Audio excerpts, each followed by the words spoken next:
Olá, seja bem-vindo a mais um ADM a Live, o nosso encontro de 10 horas da manhã, aqui em todas as redes sociais CRA-RJ. E hoje o nosso convidado é o administrador Roger Belisário, que vai falar sobre as formas de quitação de dívidas tributárias. Afinal, com o retorno gradual da economia, as empresas precisarão se reestruturar. Como quitar essas dívidas? É isso que ele vai responder para a gente hoje. Tudo bem, Roger? Seja bem-vindo. Muito obrigado, Érica. Bom dia a todos aí. É sempre um prazer ter aqui essa oportunidade de poder conversar aí com os administradores, pessoal, as pessoas que fazem a gestão nas empresas, né? Estou sempre à disposição. Vamos lá. Bom, vamos começar, Roger, falando do primeiro ponto, né? Da primeira parte dessas empresas, que são aquelas que estão registradas no Simples Nacional, né? Qual o débito que pode ou não pode ser parcelado no Simples Nacional? Como é que está essa situação? Bom, os débitos que podem ser parcelados ali no Simples Nacional, né? Assim, o Simples Nacional, ele é um regime diferenciado para pequenas e médias, para pequenas empresas, em que é reunido em uma única guia, né, todos os tributos que incidem normalmente sobre o faturamento, né? Esses débitos, uma vez vencidos, eles podem ser parcelados. É preciso que ele esteja vencido e não pago, né? Já me perguntaram, né, se tem uma guia aqui que ficou muito alta, o faturamento ficou muito alto, eu posso parcelar essa guia? Não. Só depois que vencer, né, que ficar pendente, é que é possível parcelar. E nisso que fica pendente ainda incide, né, encargos moratórios de 0,33% ao dia, até o limite de 20%, e para cada mês vencido ainda é acrescido aí mais a Selic, né, mensal sobre esse débito. É que hoje está em 2%, né? Ao ano, A tá? Selic. Pega 2% ao ano, né? Faz um prorata por mês e acrescenta essa Selic. No site da Receita Federal tem esse cálculo aí mês a mês. E como funciona esse parcelamento do Simples Nacional? O parcelamento do Simples Nacional, ele está previsto já lá na Lei Complementar 123, né, que é o Estatuto da Micro e Pequena Empresa, né, por atribuir ao Comitê Gestor os procedimentos à sua formalização, né. E aí está lá na Resolução 140, né, que regulamenta a Lei 123, né, que o parcelamento ele poderá ser concedido uma vez a cada ano, né, por um número máximo de parcelas, né, até 60 vezes, até 60 prestações, desde que o valor mínimo de cada parcela seja de R$ 300, tá? Uhum. Então, ao fazer o pedido de parcelamento, indicando as competências que serão parceladas, a formalização desse processo é concluída no pagamento da primeira parcela. Se a empresa, por acaso, deixar de pagar 3 parcelas, sejam elas consecutivas ou não, ela perde o parcelamento, tá? Você falou que para pedir o parcelamento já tem que estar vencido, mas incide multa, né? E se a empresa também perdeu o parcelamento, é possível parcelar de novo? Só no próximo ano? Como é que é isso? Ela só pode fazer o parcelamento uma vez a cada ano. Uhum. Se ela abre um parcelamento no ano, né, vai até, não sei, alguns meses, deixa de pagar, perde o parcelamento, ela pode até reparcelar, tá? Só que no próximo ano. E aí, nesse Uhum. próximo ano, ela pode também incluir, né, outras competências que não tiverem sido pagas, tá? Esse débito ele é consolidado novamente.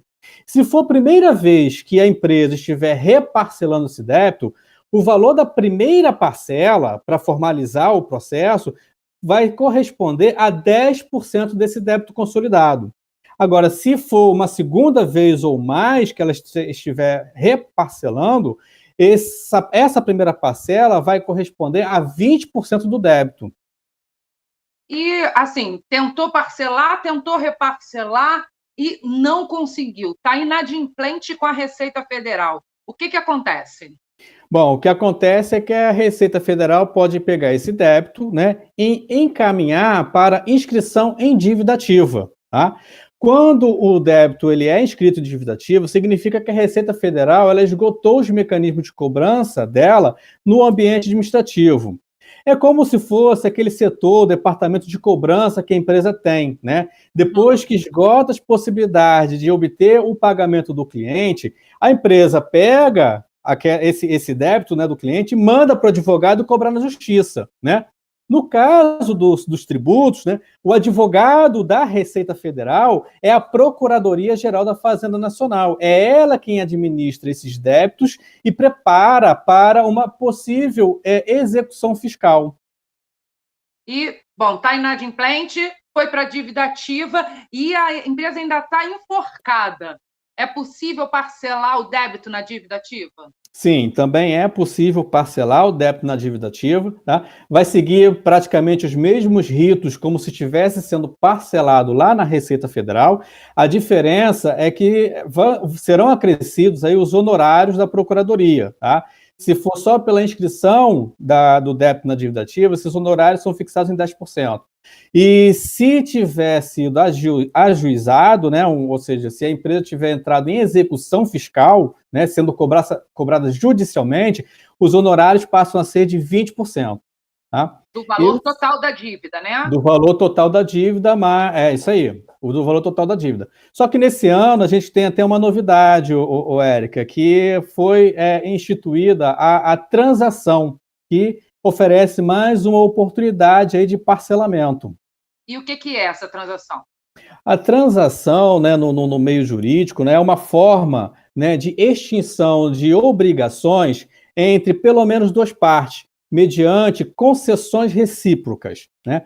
No âmbito tributário, a transação é uma modalidade de extinção do crédito tributário que está prevista lá no Código Tributário Nacional. Ela foi instituída nesse ano pela Lei 13.988 e permite à União, né, assim, em juízo de oportunidade e conveniência, mas sempre atendendo ao interesse público, permite que a União negocie formas de quitação dos débitos dos contribuintes, observando também os princípios da isonomia, capacidade contributiva, transparência, moralidade, entre outros. Uma das finalidades de se realizar a transação é buscar maior eficiência na cobrança dos débitos pela Fazenda Pública, pondo a fim processos de execução fiscal que muitas vezes são duradouros e muito custosos, né? E todo mundo pode utilizar essa transação para regularizar a sua situação fiscal? Ou tem alguma especificidade? Como é que é isso? Primeiro de tudo, né? Pode fazer a transação desde que essa pessoa, a empresa, não tenha cometido nenhuma fraude, tá? Não pode ter fraude envolvida no processo nem no histórico dele, tá? E ela precisa se enquadrar nas modalidades que são previstas na legislação, tá? E somente, né, são transacionados, né, aqueles débitos que estiverem escritos em dívida ativa e que forem considerados como irrecuperáveis ou de difícil recuperação pela Fazenda. Então, tem que seguir algumas dessas normativas, né, para conseguir utilizar mais essa forma de regularização, é isso? Exatamente, isso aí. E como saber se o meu débito da minha empresa se enquadra como irrecuperável, né, Bom, a situação fiscal irrecuperável? A legislação, ela estabeleceu assim, alguns critérios, tá? Eu vou falar aqui de alguns aqui do que eu me lembrar, né? A empresa precisa o débito, né, tem que estar inscrito há mais de 15 anos, né, em dívida ativa e sem anotação de garantia ou suspensão de exigibilidade, tá? O processo ele pode estar suspenso por decisão judicial há mais de 10 anos, né? Se a titularidade do devedor, né, tiver caracterizada com falência decretada, processos de recuperação judicial e liquidação judicial, também pode ser considerado como um débito, né, irrecuperável, difícil recuperação, né? Se a titularidade do devedor, né, for pessoa jurídica e tiver com a situação do cadastral do CNPJ, né, relacionada assim, a alguns casos de inaptidão, né, também pode ser considerado, né? Se for pessoa física, né, houver algum indicativo de óbito, né, e os processos de execução fiscal estiverem arquivados por mais de 3 anos por não terem sido encontrado o devedor ou os bens sobre os quais poderiam recair uma penhora, tá? São esses os critérios para poder avaliar a condição desse débito. E conseguindo, né, efetuando-se essa transação, quais são os benefícios dela? Como a empresa pode ser beneficiada? Olha, os benefícios são descontos, né, em até 50% do valor total da dívida e o parcelamento do débito em até 84 vezes para as empresas de médio, né, a grande porte, né? Se ela for micro ou pequena empresa, o desconto pode chegar até 70% e o parcelamento até 100 meses, tá? Só que, assim, esse desconto ele não vai poder ser superior ao débito principal, né? Lembra-se do débito consolidado, que é o principal mais os encargos, né? Esse desconto total não pode ser menor do que, assim, não pode atingir aquele débito principal, tá? Se a empresa tiver em processo de recuperação judicial, né, pode ser dada uma carência para o pagamento, né, da primeira parcela de até 180 dias. Né? Para todo caso, pode haver uma flexibilização das regras que envolvem, né, a prestação de garantias, penhora ou alienação de bens. E se a empresa, né, ou a pessoa tiver algum crédito a receber da União, né, ou algum precatório federal, né, seja próprio de terceiros, também pode ser utilizado para amortizar a dívida. E existe só um tipo de transação? Existe só uma forma de transação ou existe mais de uma modalidade? Existem 5 modalidades de transação, tá? Uma delas é por adesão, né? Pode ser a transação extraordinária, excepcional, pode ser uma proposta individual do contribuinte ou uma proposta individual da Procuradoria da Fazenda Nacional, tá? Os acordos por adesão, assim, tem um edital que tá disponível. Esse edital ele contempla, né, os contribuintes com dívidas inferiores, né, menores do que 15 milhões de reais, tá? E esse débito ele vai ser aferido conforme a modalidade e a natureza dessa dívida, se é previdenciária ou não previdenciária. Tá?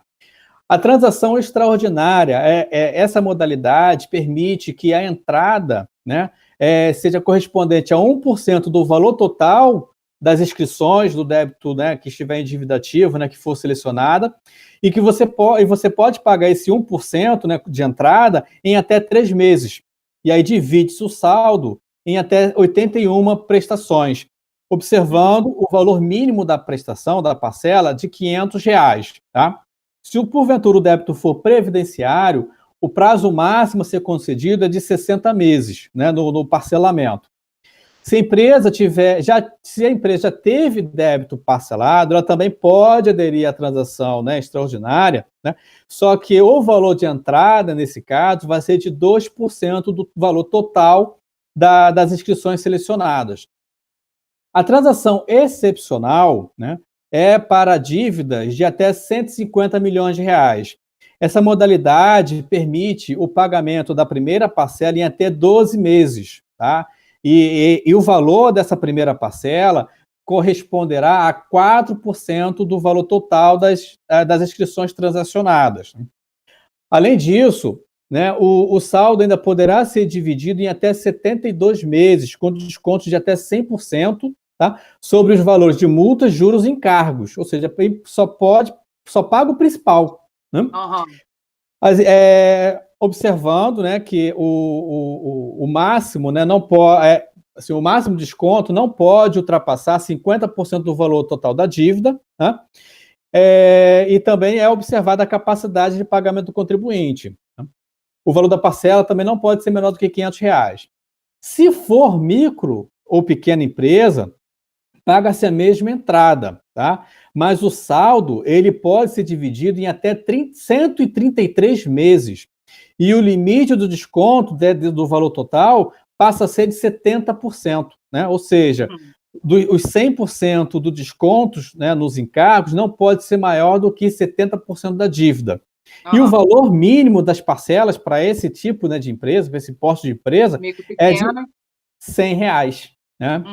Essas 3 modalidades de transação, né, que eu falei, elas estão com o edital publicado, né, com prazo de vencimento, né, para sua adesão até agora, 31 de agosto, para as duas primeiras, né, para a transação por adesão e a transação extraordinária.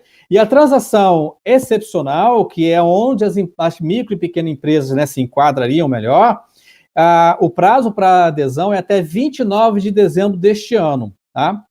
Então, a transação por adesão e extraordinária é agora, daqui a 5 dias, né? O edital. Isso. E a transação excepcional até 29 de dezembro. Exatamente. Porque as empresas têm que ficar ligadas nisso, né? Exatamente, tem que fazer assim, aí tem que ter um planejamento, né, de como é que vai ficar até o final do ano, como é que vai ser meu ano que vem, para também, né, não deixar de fazer na última hora, né, que é quando costuma, né, ter o alto volume aí de pedidos de adesão, né. Bom, então vamos falar um pouquinho mais da transação excepcional, né, que tem mais tempo para fazer esse planejamento, para pensar sobre isso, e vamos voltar para o Simples Nacional, que foi quando a gente começou o nosso papo, onde está a maioria das empresas. Como eles devem fazer para aderir a essa transação excepcional, aderir a esse edital que vai até 29 de dezembro, Roger? É tudo feito de forma online, tá? A empresa, né, tem que acessar o portal Regulariza da Procuradoria-Geral da Fazenda Nacional, né, e fornecer, né, as informações até o dia 29 de dezembro, tá? Essas informações que são as necessárias para poder consolidar a proposta de transação, né? Quais são essas informações, né? É o endereço completo, nome, CPF, endereço completo dos sócios, diretores, gerentes e administradores da empresa, tá? A receita bruta mensal relativa aos anos de 2019 e 2020, sendo que a receita do ano 2020 você vai informar, claro, até o último mês, né, o mês imediatamente anterior à prestação das informações para a proposta da transação. Tem que informar também a quantidade mensal de empregados, né, registrados a partir de janeiro, né? Como é que foi, né, o fluxo, né, a quantidade de admissões e desligamentos mensais. Se a empresa, né, tiver optado pela suspensão, né, dos contratos de trabalho da MP 936, tá? Tem que informar quantos contratos foram suspensos, né? E um balanço, né, do valor total dos bens que a empresa possui, né, dos recursos, né, que ela tem a receber de terceiros e das dívidas que ela tem a pagar, né, todos esses valores apurados até o mês imediatamente anterior à prestação dessas informações. A formalização, né, efetiva da transação, ela estará condicionada ao pagamento de todas as parcelas de entrada, né, se a empresa vier a parcelar. Bom, você falou sobre 100% de desconto, pagar só o principal, né? Uma coisa muito boa, entre aspas. Mas quais são os cuidados que as empresas precisam ter para aderir a essas modalidades de transação? Quais são as pequenidades que as empresas precisam ficar atentas, Roger? Ela precisa, né, estar atenta, né, ao cumprimento das condições, cláusulas e os compromissos que serão assumidos ali durante o processo, né? O descumprimento do termo de transação, ou se deixar de observar algum dispositivo legal, né, ou do próprio edital, né, pode acarretar a rescisão, né, da transação, tá? Um outro ponto de atenção é relativo ao patrimônio, tá? Se ficar constatado que houve ato, né, tendente ao esvaziamento patrimonial do devedor, ou seja, a empresa começar a se desfazer dos bens, né, antes de fazer a transação, né, inclusive antes de se fazer a transação, né, esse contrato ele pode também ser reincidido, tá? Se for verificada alguma ocorrência de fraude ou simulação quanto à pessoa ou débito, isso também é passível de cancelamento, né? Para todo caso, né, é sempre dado, né, o direito de resposta, o direito de defesa, tá? Se for algo sanável, né, a empresa tem aquele prazo de 30 dias, né, concedido para poder fazer a impugnação, para regularizar a situação e corrigir o vício, né, explicar a situação, tá? Se de fato for rescindida a transação, todos os benefícios eles são cancelados, tá? E o que implica na cobrança integral da dívida, tá? Vão ser deduzidos aqueles valores que já foram pagos e sem, né, o juízo de outras consequências que estiverem previstas lá no edital. E, Roger, queria pedir para você falar diretamente com o empresário, com o administrador que está preocupado, né, com essa questão das dívidas, com a questão das suas dívidas tributárias. Qual dica, qual sugestão você daria para esse profissional, para essa pessoa jurídica? Olha, tem que estar atento, né, ao que às possibilidades, né, e procurar estar cercado de pessoas que possam lhe assessorar, né, muito bem, né, ver com o seu escritório de contabilidade, né, com um advogado tributário ou com um consultor empresarial igual a mim, né, pode ser também, né. Então é importante que esteja, né, bem assessorado para poder montar um planejamento, né, entender qual é a situação, né, econômico-financeira que a empresa se encontra, né, se ela vai ter condições de arcar com os seus débitos tributários ou que forma de parcelamento é mais interessante para ela poder aderir. Tá? Não, pode falar. Não, em resumo, né, são essas, acho que tudo se resume, né, no planejamento, né, assim, a pessoa, o empresário, ele tem que criar aquele hábito, né, de se planejar melhor, né, para poder ter maior previsibilidade dos seus resultados, né, já saber ali o caminho que vai seguir. Bom, você falou muito em planejamento, né? Faltam 4 meses para acabar esse ano tão turbulento, né? Então, as empresas já têm que começar ou já está se planejando para 2021, que também não será um ano fácil, né? O que você falaria, o que você fala para essas empresas, né? Para começarem a se planejar, já prever o ano de 2021? É fundamental, né, esse estudo, né, fazer um estudo aí de como é que vai ser o ano 2021, né, para começar a ter algumas percepções, né, começando do básico, para analisar qual é o melhor regime tributário a ser trabalhado no ano que vem, né. Os regimes tributários que a gente tem no imposto de renda são, né, o lucro presumido, o lucro real e o Simples Nacional, né. E já adiantando que o Simples Nacional nem sempre é a melhor alternativa, né? Às vezes a gente tem um pouco mais de trabalho no lucro presumido, principalmente no lucro real, mas oferece melhores resultados em termos financeiros e econômicos do que o próprio Simples, né? O que o Simples tem de simples é poder pagar em uma única guia, em um único vencimento, né, uma série de tributos que em outros regimes a gente tem que escalonar, né, o vencimento, né, o pagamento, adequar isso no fluxo de caixa.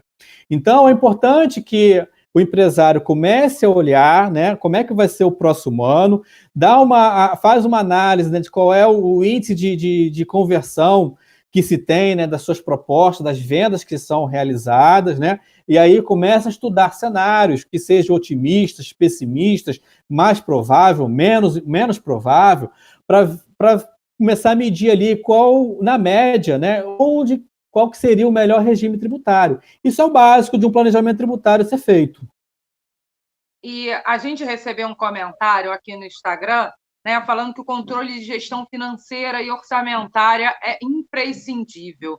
A questão do orçamento para 2021, né, tanto o orçamento tributário quanto o orçamento corrente, também é algo que precisa ser muito bem planejado, porque por causa de tudo isso que a gente está passando, né, Roger? Exatamente, exatamente. E assim, a questão do orçamento é fundamental, né? E está ligado diretamente com a opção do regime tributário imposto de renda, tá? Assim, em cenários, né? Dependendo do regime que você for adotar, né? O seu ponto de equilíbrio vai mudar, a sua necessidade de capital de giro. Então, esse comentário aí do orçamento, né? Ele está muito atrelado a essa questão do planejamento, né? É fundamental ter, e não somente ter, como também acompanhar, né? O acompanhamento também é o que permite, né, identificar, né, onde nós estamos errando, o que nós precisamos fazer para corrigir, né, ou o que nós precisamos fazer para melhorar. Com certeza. Roger, mais uma vez foi um prazer conversar com você, né? Apesar da complexidade do assunto, é legal que você consegue transformar isso numa coisa mais palatável né, para quem está assistindo. Muito obrigada, Roger. Eu que agradeço a oportunidade, Érica, e ao CRA. Muito obrigado, hein? Obrigada a você.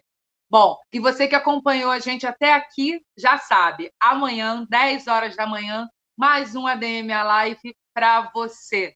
Eu encontro você aqui. Tchau, tchau.